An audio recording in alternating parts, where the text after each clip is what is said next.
There's a formula to it. A very simple formula. Everybody's a suspect. Hi guys, my name's Will and welcome back to the channel. I'm finally back from holiday and I'm finally doing another Scream video. So this time it is Scream 4 and it is how the Scream 4 ending almost changed the franchise forever. So instead of the ending we got with Sidney Prescott defeating Ghostface, there were earlier ideas that left Jill Roberts alive. The first time that Ghostface truly got away with the murders. And if that happened, the entire future of Scream might have looked very different. Today we are looking at the alternative ideas and endings, rewrites and behind the scenes decisions that almost changed the franchise forever going forward. Scream 5, 6 and 7. When Scream 4 hit cinemas in 2011, can't believe I'm saying that, it was meant to relaunch the series for a new generation. It would introduce new characters, bringing in the meta of commenting on horror remakes, and delivering one of the most shocking reveals in the entire franchise. So Jill Roberts was motivated by revenge like Billy Loomis, family secrets like Roman Bridger. She wanted fame.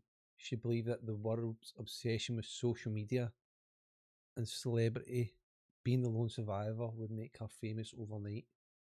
Looking back today, some of these ideas were way ahead of their time if you look in the current demographic of what's happening with social media and influencers to this day. So Jill's master plan, Jill Roberts and Charlie Walker staged the whole new generation of Woodboro killing sprees. Charlie carried out many of the attacks. Well, you could say Charlie carried out many of the attacks, but it's up for interpretation of who killed what, where, and when. And in any of these movies, it's always a stunt double. But Charlie believed that Jill and himself would survive together, but Jill had other plans. Jill murdered Charlie, blamed it all on Trevor, framed it all on Trevor for all the killings. She injured herself so badly, well, not so badly, but badly enough that the police believed that she was a victim instead of the killer. So she smashed her head, put herself through the table, all that stuff,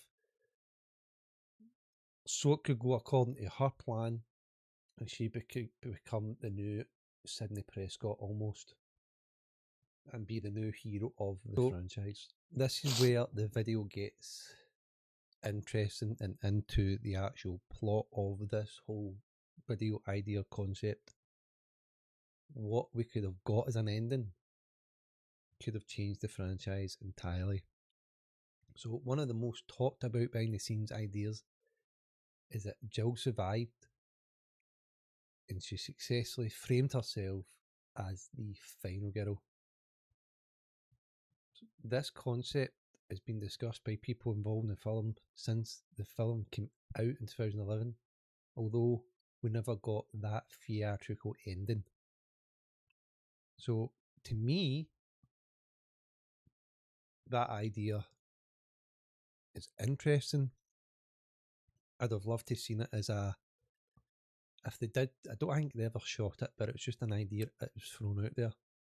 It'd be good to see it in like a 4K release or something of Scream 4, where we actually see that ending happening, that she goes, she survives.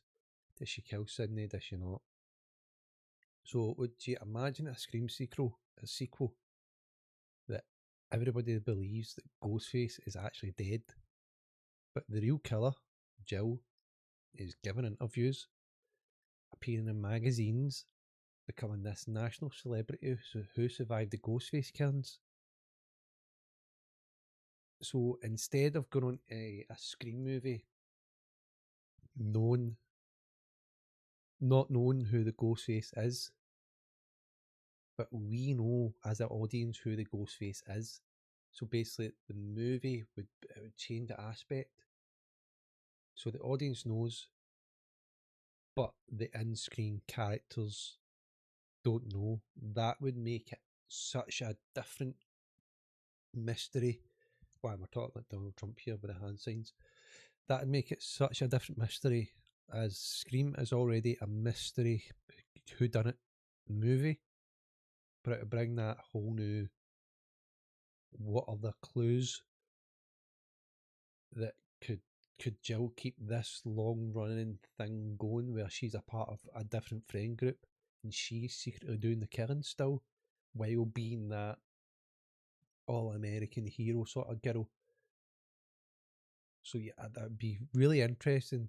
It'd be a different mystery. So you're trying to, so the characters in the movie are trying to guess who the killer is. Us as an audience is seeing the characters try to unravel who the killer is as well. It just make a different aspect to a movie that we've not actually really seen before. Because a lot of Scream movies are just rinse and repeat.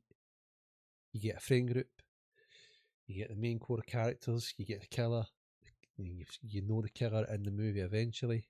So yeah, it'd be a pretty cool idea. Although that ending was explored, they ultimately went for Sidney confronting Jill in the hotel, the hospital, and obviously stopping her canna with the whole zap to the head stuff.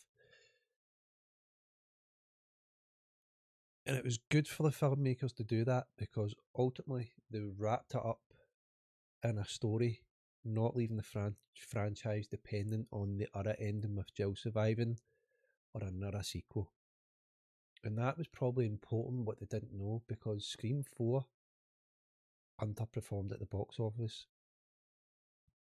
And without guaranteeing them a sequel, it made perfect sense to end the movie like that, obviously because the ultimate box office failing that it was, which looking back at it now, even though it was a box office fail, I still class it as one of the stronger entrances in the Halloween, the Scream franchise. Fine, like minus and plus a few things. But yeah, what are your thoughts on this? Would you have liked to seen that ending with Jill Roberts? Do you know it was a thing? Do you know it was ever discussed?